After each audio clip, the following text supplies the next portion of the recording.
हाँ, तो last part में हमने ये देखा था कि जो ये पर्सन होता है वो इस जगह पर आकर मास्टर तायुंग को एक लेटर देते हुए कहता है कि जो ये लेटर है वो हेड क्वार्टर से आया हुआ है। जैसे जो मास्टर तायुंग होते हैं वो इस लेटर को पढ़ते हैं तो वो बहुत ज्यादा हैरान हो जाते हैं। इसी के साथ ही सीन चेंज होता है और हमको मार्शल अलायंस हेड क्वार्टर्स का सीन दिखाया जाता है, जहाँ पर जो मार्शल अलायंस लीडर होते हैं वो हमारे तायुंग से कह रहे होते हैं कि भले जो तुम्हारा रिपोर्ट है वो एक्यूरेट है, लेकिन जो ये इंसिडेंट था वो सच में बहुत ज्यादा बड़ा था, इसलिए हम इसे इतनी आसानी से जाने नहीं दे सकते हैं। अगर हम लोग जिगल फैमिली के पर्सपेक्टिव के हिसाब से देखें तो उन्होंने इस जगह पर अपने फ्यूचर हेड को खोया है, जिसकी वजह से आने वाले समय के अंदर उन्हें बहुत ज्यादा नुकसान हो सकता है। और साथ ही यहाँ पर ऐसे रूमर्स भी चल रही है कि यहाँ पर यंग मास्टर जिगल को तुमने नहीं बल्कि तुम्हारे डिसाइबल ने मारा है। इस पर तायुन अनजान बनते हुए कहता है कि ये तो बस एक र्यूमर है। अलायंस लीडर कहता है कि हाँ ये बात र्यूमर है और मैं तुम्हारे रिपोर्ट के ऊपर ट्रस्ट भी करता हूँ, लेकिन जो ये फैमिली है वो इतनी आसानी से इन सभी मैटर्स को जाने नहीं देगी, इसलिए अलायंस लीडर होने की वजह से मुझे यहाँ पर कुछ एक्शंस लेना पड़ेगा।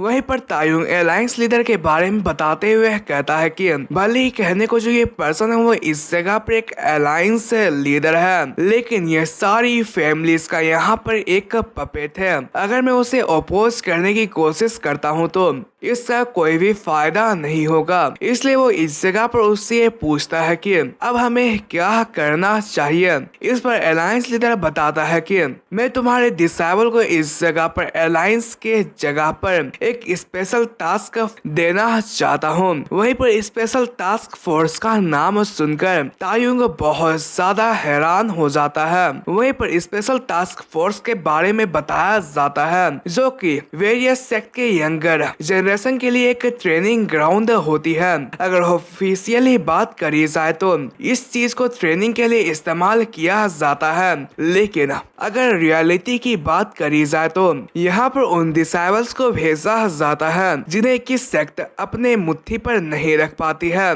या फिर उन लोगों को भेजा जाता है जिन्हें की वो होस्टेज रखकर एक दूसरे के ऊपर नजर रख सकते हैं। अगर तुम वहाँ पर एक ऐसे मार्शल आर्टिस्ट को भेजते हो जिसने ब्लड डीमन एसेंस को एब्जॉर्ब करा है तो यहाँ पर जितने भी दूसरे डिसाइबल्स हैं वो भूखे भेड़िए की तरह उसके ऊपर कूद पड़ेंगे। अगर कोई फैक्शन उसके ऊपर गरज रखती है तो ये तो और भी ज्यादा बुरा होगा। तभी अलायंस लीडर कहता है कि यहाँ पर तुम्हारे लिए भी एक काम है, मैं यह चाहता हूँ कि तुम उस टास्क फोर्स को कमांड करो। ये सुनकर तायुंग बहुत ज्यादा परेशान हो जाता है और वो कहता है कि आखिर मैं क्यों।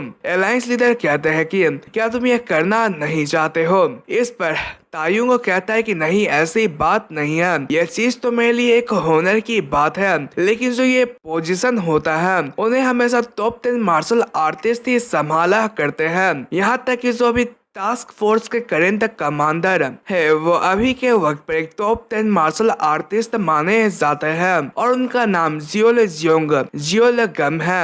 इस पर अलायंस लीडर कहता है कि क्या कहीं पर ऐसा लिखा गया है कि टास्क फोर्स को सिर्फ टॉप 10 मार्शल आर्टिस्ट ही कमांड कर सकते हैं क्या। यहाँ पर जो नामकुन चियोन है वो जल्द ही इस जगह पर रिटायर होने वाले हैं और जो यहाँ पर जनरेशनल गैप है वो बहुत ज्यादा बढ़ती जा रही है। इसकी वजह से तायुंग सोच रहा होता है कि इसने यहाँ पर एक कन्वेंटियंट एक्सक्यूज दिया है मुझे। ये यहाँ पर यह चाहता है कि कांग चियोन को वहाँ पर भेजकर बहुत ही बुरे तरीके से खत्म कर डाले और उसे ये अच्छे तरीके से पता है कि वहाँ पर बहुत सारी मुश्किलात आने वाली है और वो ये चाहता है कि इन सभी चीजों को मैं हैंडल करूं। अगर वहाँ पर कुछ भी होता है तो जो सारी की सारी ब्लेम है वो मेरे ऊपर आ जाएगी। जो ये बंदा वो तो सच में बहुत ज्यादा चालाक है। वहीं पर अलायंस लीडर बताते हैं कि जो नामगुन चियोन है वो जब हानान से वापस आ जाएगा तो वो कमान को तुम्हारे हवाले कर देगा, इसलिए तुम्हें तैयार रहना पड़ेगा। इस पर तायुंग पूछता है कि आखिर वो हानान के ऊपर क्या कर रहा है। इस पर अलायंस लीडर बताता है कि सुनने को आया है कि वहां पर डिमोनिक कल्ट के कुछ मेंबर्स अपीयर हुए हैं। ये सुनकर तायुंग कहता है कि अगर वो लोग कुछ छोटे मोटे मामूली मेंबर्स है तो आखिर नामगुन चियोन को वहां पर जाने की क्या जरूरत पड़ी है। इस पर अलायंस लीडर बताता है कि ऐसा इसलिए है क्योंकि वहां पर जियांगसी अपीयर हुए हैं। वहीं पर जियांगसी की बात को सुनकर तायुन बहुत ज्यादा हैरान हो जाता है। इस पर अलायंस लीडर बताते हैं कि वहां पर कोई मामूली जियांगसी अपीयर नहीं हुए हैं बल्कि वो है पॉइजन जियांगसी। इसलिए जो नामगुन चियोन है वो फर्स्ट स्क्वाड का इस्तेमाल करते हुए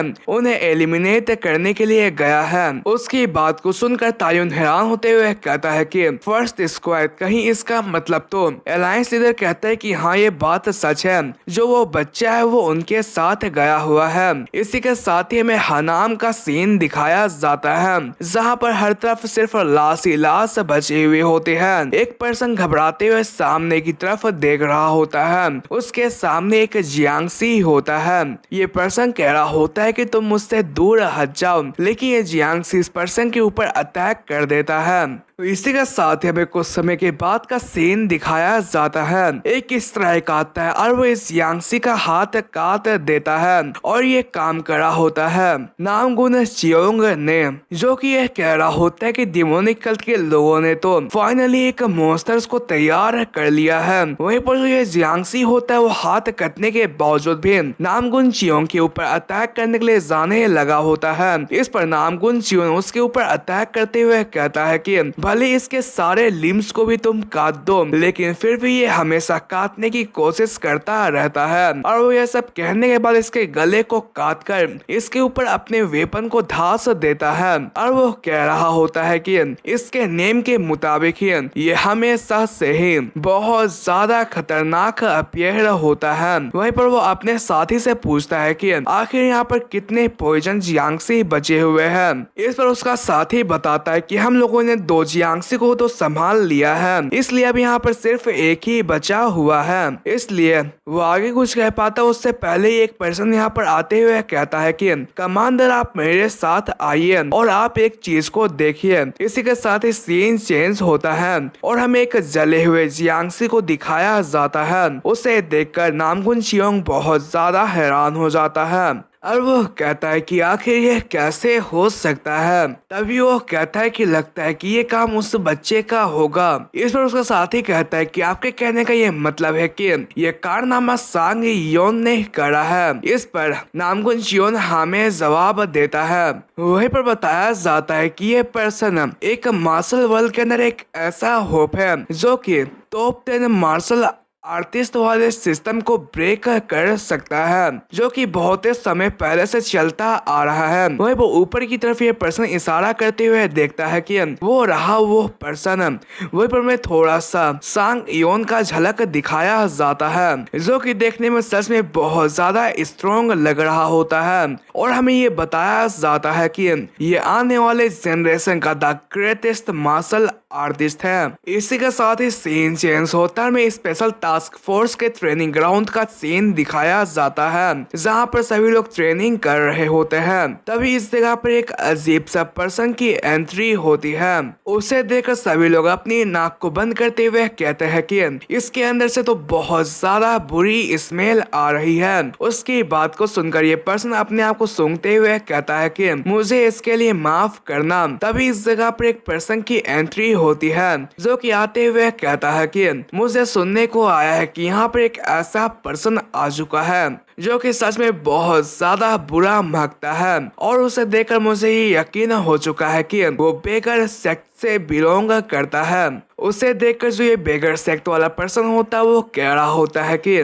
तो ये तुम हो जिसे टॉप 3 टैलेंट्स कहा जाता है। तुम्हारा नाम नामकुन चियोल है ना। इस पर नामकुन चियोल कहता है कि क्या तुम मेरे बारे में जानते हो। ये बेगर सेक्ट वाला पर्सन होता है वो कहता है कि हाँ क्यों नहीं जानूंगा, जो तुम्हारी रेपुटेशन है मार्शल वर्ल्ड के अंदर वो तो बहुत ज्यादा बढ़िया है। तुम वो नंबर 1 कैंडिडेट हो जो कि नामगुन फैमिली को इनहेरिट करने वाले हो और तुम इस जगह पर 3 एरियाज को अभी के वक्त पर संभालते हो। इस पर नामगुन शिवल खुश होते हुए कहता है कि मेरा नाम तो कुछ ज्यादा ही फेमस है। इस पर ये बेगर सेक्ट वाला पर्सन कह रहा होता है कि हाँ ये बात सच है। सबसे पहली ये बात है कि जो तुम्हारी स्वर्ण मैनशिप है वो सच में बहुत ज्यादा एक्सेप्शनल है और दूसरी बात ये है कि तुम्हारे पास बहुत ज्यादा अच्छा टैलेंट है पोएट्री और लिटरेचर के लिए और तीसरी बात यह है कि तुम्हें वुमेन्स को ज्यादा ही पसंद है। उसकी बात को सुनकर नामगुन शिवल बहुत ज्यादा ब्लश करने लगा होता है। इस पर उसके साथी भी यहाँ पर उसका मजाक उड़ाने लगे होते हैं। वहीं पर नामगुन शिवल पूछता है कि लेकिन क्या तुम मुझे ये बता सकते हो कि आखिर तुम कौन हो। इस पर ये पर्सन कह रहा होता है क्या मैं। तभी उसके ऊपर कोई पर्सन हाथ रखते हुए कहता है कि ओए जांगसाम। उसे देखकर जांगसाम कहता है कि ओ चायून ये तुम हो साउलिन से। इस पर चायून कहता है कि मुझे ये पता था तुम यहाँ पर आओगे। इस पर जांगसाम कहता है कि यहाँ पर साउलिन के फ्यूचर के अलावा यहाँ पर जो ये स्पेशल टास्क फोर्स है वो एक खाली सेल के अलावा कुछ भी नहीं है। उन्हें इस तरीके से बात करता हुआ देखकर नामगुन शिवल सोच रहा होता है कि लगता है कि ये लोग एक दूसरे को जानते हैं। वहीं पर चायून बताता है कि नामगुन शिवल लगता है कि तुम इससे पहली मर्तबा मिल रहे हो। चलो मैं तुम्हें इससे इंट्रोड्यूस करवाता हूँ। इसका नाम है जांगसाम जो कि बेगर सेक्ट का 6th डिसाइबल है। उसकी बात को सुनकर नामगुन शिवल बहुत ज्यादा हैरान हो जाता है। इस पर जांगसाम कहता है कि मेरे पास कुछ ज्यादा ही लक था इसलिए मैं 6th डिसाइबल बनने में कामयाब हो पाया था। इस पर नामगुन शिवल सोच रहा होता है कि मुझे यहाँ पर द बेगर सेक्ट के हेरेसी के बारे में थोड़ा मोड़ा पता है। जो सेक्ट लीडर है वो इस जगह पर 10वें नोट माने जाते हैं और जो गार्जियन है वो इस जगह पर 9th नोट माने जाते हैं और जो की मास्टर्स होते हैं वो 8th नोट पर होते हैं। तो आखिर जो मेरे जैसा एज का एक पर्सन है वो एक 6th नोट कैसे बन सकता है। वहीं पर जांगसाम सोच रहा होता है कि हमारे अलावा यहाँ पर कौन और आने वाला है। लेकिन तभी उसकी नजर हुआसान सुन्यूब के ऊपर पड़ती है और वो कहता है कि उधर देखो हुआसान सुन्यूब भी आई हुई है और हाँ साइड में द आइस प्रिंसेस जो कि नॉर्थ सी से बिलोंग करती है जिनका नाम सियोल अरान है वो भी आई हुई है। इन दोनों के यहाँ पर होने की वजह से ये बहुत ज्यादा मुश्किल है ये कहना कि आखिर इन दोनों में से ज्यादा ब्यूटीफुल कौन है। वहीं पर इन दोनों को देखकर जो नामगुन शिवल होता है वो ब्लश करना स्टार्ट कर देता है। इस पर जांगसाम उसके ऊपर हाथ रखते हुए कहता है कि जैसा कि मैंने एक्सपेक्ट किया था तुम सेम टू सेम वैसा ही हो। वहीं पर चायून कह रहा होता है कि हे जांगसाम आखिर तुम्हें ये पता है कि आखिर वो पर्सन कौन है। इस पर जांगसाम भी कहता है कि हाँ मैंने उसे पहली दफा देखा है। लेकिन तभी वो कहता है कि हाँ मुझे अभी याद आया अगर जो मेरा इंफॉर्मेशन है वो सही है तो ये वही पर्सन है जिसने ब्लड डीवन एसेंस को एब्जॉर्ब करा है। इस पर नामगुन शिवल होता है वो कह रहा होता है कि ओ तो ये वही बंदा जिसे चांगवांग फेस्ट ने अपने डिसेबल के तौर पर इसे एक्सेप्ट करा है। उसकी बात को सुनकर चायोन बहुत ज्यादा हैरान हो जाता है। तभी यहाँ पर ये अनाउंसमेंट तो होती है कि जो जियोलॉगम टीम है वो इस जगह पर रिटर्न हो चुकी है। वहीं पर दरवाजा खुलता है और इसके बाहर से जो हमारे नामगुन जियोंग होते हैं वो मुंह लटकाए हुए यहाँ पर एंट्री ले रहे होते हैं। ये देखकर सभी के सभी लोग बहुत ज्यादा हैरान हो जाते हैं क्योंकि यहाँ पर उनके साथ बहुत सारे जख्मी लोग आए हुए होते हैं। इनकी ये हालत देखकर जो जांगसाम होता है वो ये बताता है कि तो यहाँ पर फर्स्ट स्क्वाड को भी जियांगसी का सामना करने में इतनी ज्यादा मुश्किलात आई थी। उसकी बात को सुनकर ये दोनों के दोनों सोच रहे होते हैं कि आखिर से सारी की सारी जानकारियां कैसे पता रहती है। तभी जो हमारा जांगसाम होता है वो सामने की तरफ सांग योन को देखकर बहुत ज्यादा हैरान हो जाता है और वो कह रहा होता है कि तो ये भी यहाँ पर है जिसे नेक्स्ट जनरेशन का monster the greatest master artist माना जाता है। उसे देखकर सभी के सभी लोग बहुत ज्यादा हैरान हो जाते हैं। तभी सांग योन की नजर हमारे कांग चियोन के ऊपर पड़ती है। वहीं पर ये दोनों घूर घूरकर एक दूसरे को देखने लगे होते हैं। ये देखकर जांग साम कह रहा होता है कि क्या इन दोनों ने एक दूसरे को रिकॉग्नाइज कर लिया है क्या। यहाँ पर एक तरफ है मार्शल वर्ल्ड का फ्यूचर जिसे टॉप 10 मास्टर के द्वारा ट्रेंड किया जाता है, और दूसरी तरफ है चांगवान का सक्सेसर जिसने ब्लड डीमन एसेंस को एब्जॉर्ब करा था। इसी का साथ ही सीन चेंज होता है और हमें एक ऐसे जगह का सीन दिखाया जाता है जहाँ पर हर तरफ पोषण ही पोषण पड़ी हुई होती है, और बीच में एक पर्सन एक लेडी को गोद में लिया हुआ रो रहा होता है। वहीं पर इस लेडी का जो हाथ होता है वो पूरे तरीके से पर्पल पड़ चुका होता है, और वो इस पर्सन के कंधे के ऊपर अपने हाथ को जुबाते हुए उसके एनर्जी को एब्जॉर्ब करने लगी होती है। इस पर ये पर्सन रोना स्टार्ट कर देता है। वहीं पर इसकी वजह से उसके बॉडी के ऊपर भी ग्रीनरी छा जाती है।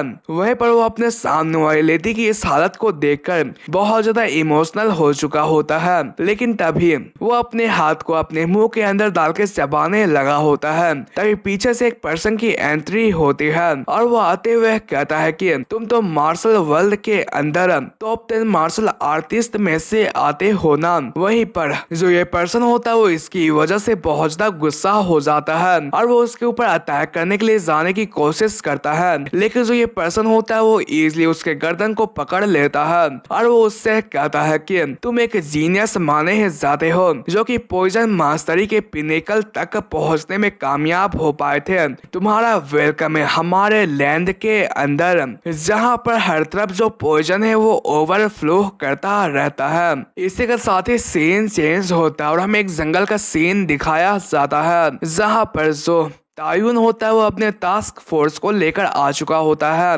यहाँ पर जितने भी पीछे की तरफ लोग होते हैं वो चल चल कर थक चुके होते हैं। वहीं पर नामगुन जियोल कह रहा होता है कि तो ये वही जगह है जहाँ पर से जो तांग क्लैन है वो पॉइजन को एक्सट्रैक्ट किया करते थे। इस जगह की जो इन्वायरमेंट हो तो सच में बहुत ज्यादा इरिटेटिंग है, यहाँ तक कि इन सभी फोक्स की वजह से छोटे मोटे इंसेक्ट्स भी पॉइजनस हो सकते हैं। हमारा मिशन ये है कि हमें इस कॉन्फ्लिक्ट को खत्म करना है, लेकिन मुझे ये नहीं लगता है कि हम लोग उस लोगों तक पहुंचने से पहले यहाँ पर सरवाइव कर पाएंगे। वहीं पर जो नामकुन जियोल होता है वो जांग साम के पास जाकर उससे ये कह रहा होता है कि क्या ये बात सच है कि जो तायुंग की मार्शल आर्ट है वो इस जगह पर हुआक युंग तक पहुंच चुकी है। इस पर जांग साम कह रहा होता है कि आखिर तुम्हें इसका मतलब क्या पता है। वहीं पर मैं हुआक युंग के बारे में बताया जाता है। इसका असल मतलब यह है कि एक ऐसा पर्सन जो कि एब्सोल्यूट मास्टर बनने के फर्स्ट स्टेज पर पहुंच चुका है। वहीं पर नामगुन जियोल कह रहा होता है कि मेरे कहने के ये मतलब है कि ये कुछ ज्यादा ही अजीब नहीं है कि ये जो पर्सन है वो यहाँ पर एक टॉप 10 मार्शल आर्टिस्ट भी नहीं है मेरे ग्रैंडफादर की तरह जो कि एक एब्सोल्यूट स्वॉर्ड मास्टर है, लेकिन वो फिर भी स्पेशल फोर्सेस का एक कैप्टन बन चुका है। इस पर जांग साम बताता है कि ऐसा इसलिए है क्योंकि उसने जीगल क्लैन के रिवेलियन को अकेले ही रोका था, जिसकी वजह से वो इतने काबिल है कि वो इस टास्क फोर्स को संभाल सके, और साथ ही साथ उन्होंने एक ऐसे पर्सन को अपना डिसेबल बनाया है जिसने ब्लड डीमन एसेंस को एब्जॉर्ब करा है। इसलिए उसने ये सारी की सारी चीजें करके ऑलरेडी अपने आप को प्रूव कर दिया है। इस पर नामगुन जियोल है कहता है कि तो इसका मतलब ये है कि ये बात सच है कि वो हुआक युंग पर रीच कर चुका है, लेकिन वो जैसी साइट पर देखता है तो यहाँ पर से जांग साम गायब हो चुका होता है। इसलिए वो ये देखकर बहुत ज्यादा हैरान हो जाता है। वहीं पर जो जांग साम होता है वो हमारे कांग जियोन के पास जाकर उसके सामने हाथ बढ़ाता हुआ कहता है कि मैं बेगर सेक्ट से जांग साम हूँ, मुझे तुमसे मिलकर बहुत ज्यादा अच्छा फील हुआ। वहीं पर उसकी बात को सुनकर हमारा कांग जियोन भी उससे हाथ मिलाने लगा होता है। ये देखकर जांग साम एक स्माइल पास करता है, लेकिन जो हमारा कांग जियोन होता है वो हाथ मिलाने के बाद उसके जांग साम के हाथों के ऊपर प्रेशर डालने लगा होता है। वहीं पर इसकी वजह से जांग साम की हालत बहुत ज्यादा बुरी हो जाती है और वो कहता है कि ये सिंपली एक ग्रिप स्ट्रेंथ ही नहीं है, बल्कि ये एक ऐसी एनर्जी है जो कि पूरे के पूरे मेरे हाथों के अंदर से मेरे पूरे के पूरे बॉडी के अंदर जा रही है। इसलिए वो ये सब कहने के बाद फौरन ही अपने हाथों को हमारे कांग जियोन से हटा लेता है और उससे कह रहा होता है कि ओह कम ऑन, अगर तुम अपने स्ट्रेन को कंट्रोल नहीं कर सकते हो तो आखिर तुम एक कैसे मार्शल आर्टिस्ट बन सकते हो। मेरे ख्याल से मुझे ये लगता है कि तुम एक ऐसे पर्सन हो जो कि खाना खाते वक्त भी अपने चम्मचों को तोड़ देता होगा, चाहे कुछ भी हो। क्या तुमने मास्टर तायुंग से यहाँ पर आने के बारे में कुछ जानकारी हासिल करी है क्या? इस पर कांगशियोन कहता है कि अगर मैं सच बताऊं तो यहाँ पर इसके बारे में मैं तुमसे ही पूछने वाला था। जो बेगर सेक्ट की इंफॉर्मेशन नेटवर्क है वो पूरे के पूरे म्यूरियम के अंदर फैली हुई है। कुछ लोग तो ये भी कहते हैं कि जो बेगर सेक्ट है वो असल में म्यूरियम के ऊपर राज करती है। जांग साम कहता है कि ओह कमोन, ये सब बकवास है। शायद से यहाँ पर साओलिन या फिर उदांग यहाँ पर राज करती है, लेकिन बेगर सेक्ट नहीं। इस पर कांगशियोन कहता है कि यहाँ पर सिर्फ ब्रूट फोर्स का इस्तेमाल करते हुए ही कोई भी वर्ल्ड को कंकर नहीं कर सकता है। यहाँ पर क्राइसिस को हैंडल करने के लिए सबसे क्रूशियल चीज इंफॉर्मेशन होती है। और वैसे भी तुम तो एक हाई रैंकिंग मास्टर हो जो कि बेगर सेक्ट के 6 एल्डर्स में से एक एल्डर है। उसकी बात को सुनकर जांग साम हैरान होते हुए कहता है कि आखिर तुम्हें इसके बारे में कैसे पता चला।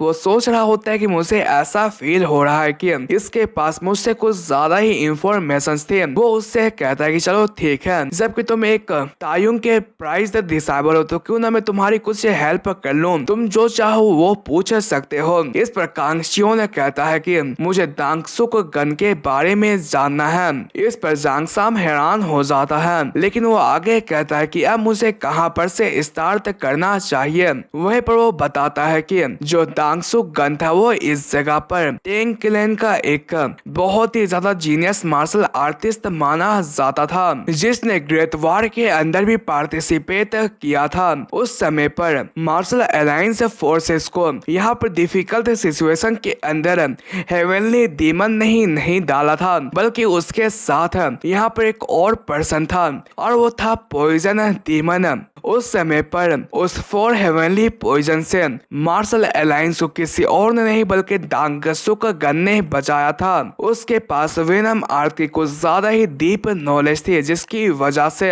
उसने एक ऐसे स्किल को हासिल करा जिसकी वजह से वो बड़े से बड़े पॉइजन को भी क्योर कर सकता था। यहाँ पर बहुत से लोग ये बिलीव करते हैं कि दांगसुक गन की वजह से ही जो ग्रेट वॉर थी उसके अंदर मार्शल अलायंस का पड़ला बहुत ज्यादा भारी था। इस पर कांगशियोन कहता है कि अगर वो इतना ज्यादा स्किल था तो ये इतनी सरप्राइज की बात नहीं है कि वो टॉप 10 मार्शल आर्टिस्ट में से आता है। वहीं पर जांग साम आगे कुछ बताने वाला होता है कि तभी जो हमारा कांगशियोन होता है वो खड़ा होते हुए कहता है कि तुम भागो पागल कहीं के। उसकी बात को सुनकर जांग साम कहता है कि आखिर तुमने क्या कहा। इस पर कांगशियोन शर्मिंदा होते हुए कहता है कि मुझे इसके लिए माफ करना, मुझे अचानक से अपने ओल्ड मास्टर की याद आ गई थी। वहीं पर जांग साम आगे बताता है कि चाहे कुछ भी हो, कहा जाता है कि उसकी अजीब से पर्सनालिटी की वजह से उसने बहुत ज्यादा अजीबो गरीब चीजें भी करी थी।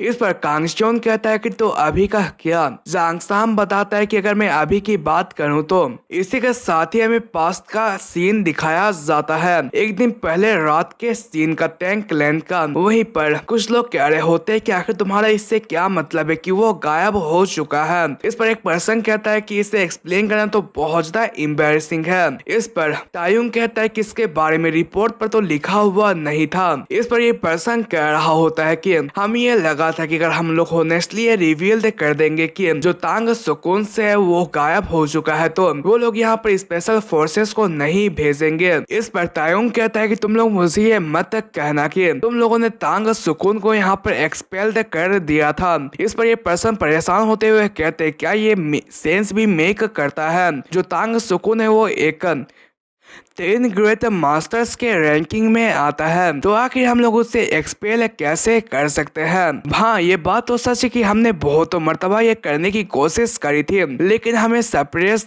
कर दिया गया था। लेकिन इन सभी चीजों की होने की वजह से तांग सुकून को ये गिल्ट महसूस हुआ कि उसने अपने ही साथियों को मारा है, इसलिए उसने इस जगह पर अपने पोजीशन से रिजाइन कर दिया। जब से वो इस जगह पर से गया है, जो मान फैमिली वो इस जगह पर लगातार हमारे खिलाफ बहुत ज्यादा मुसीबतें खड़ी कर रही है। उसकी बात को सुनकर तायुंग इसके बारे में सोच रहा होता है। प्रेजेंट के वक्त पर वो कह रहा होता है कि तांग सुकून के डिसअपीयरेंस की वजह से जो पावर की बीच बैलेंस थी वो बहुत ज्यादा बुरे तरीके से बिगड़ चुकी है। इसलिए मुझे ये लगता है कि तांग सुकून के पास जितना स्ट्रेंथ था मुझे भी उतना स्ट्रेंथ हासिल करना पड़ेगा, तब जाकर मैं यहाँ पर इन सभी पावर बैलेंस के गैप को भर सकता हूँ। लेकिन तभी उन्हें कुछ महसूस होता है। जैसे अपने घोड़े की तरफ देखते हैं तो वो बहुत ज्यादा हैरान हो जाते हैं, क्योंकि जो उनका घोड़ा होता है वो खून की उल्टियाँ कर रहा होता है।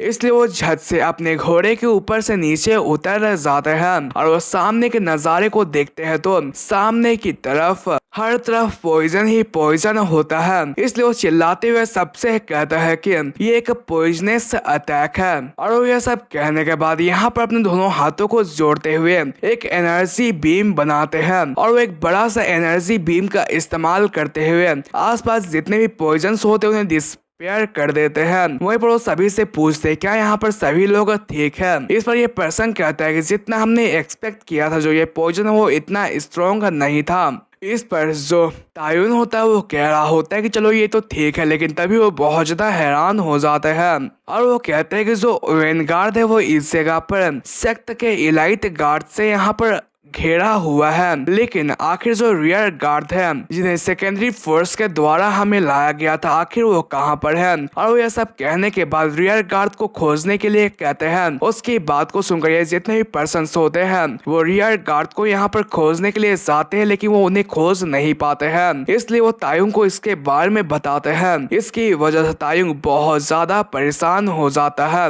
और वो कहता है कि ये तो बहुत बड़ी डिजास्टर है। इसी के साथ ही हमें जांग साम को दिखाया जाता है जो कि हमारे कांगशियन को ये बता रहा होता है कि भले वो बहुत ज्यादा स्ट्रॉन्ग था लेकिन उसके पास भी वीकनेस थी और वो वीकनेस वुमेन थी।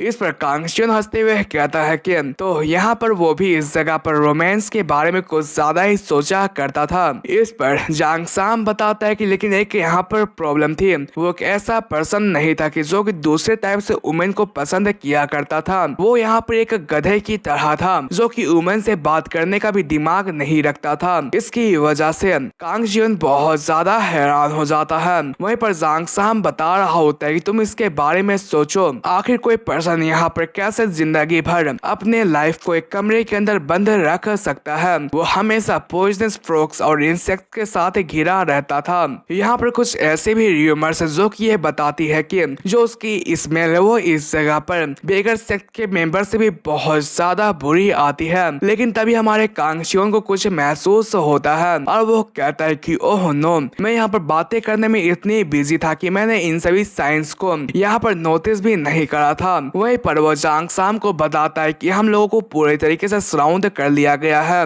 जांग सान इसका मतलब पूछता है, लेकिन तभी वो बहुत ज्यादा हैरान हो जाता है क्योंकि उसे ये समझ आ चुका होता है कि हमारा कांगशियन क्या कहने की कोशिश कर रहा है। वहीं पर कांगशियन कहता है कि सामने की तरफ यहाँ पर कुछ अमेजिंग चीज अपीयर हुई है। वहीं पर हमारे तायुन को दिखाया जाता है जिसके सामने एक बहुत ही हत्ता कत्ता पर्सन अपीयर हो चुका होता है जो कि गुस्से भरी नजरों से उन्हें देख रहा होता है।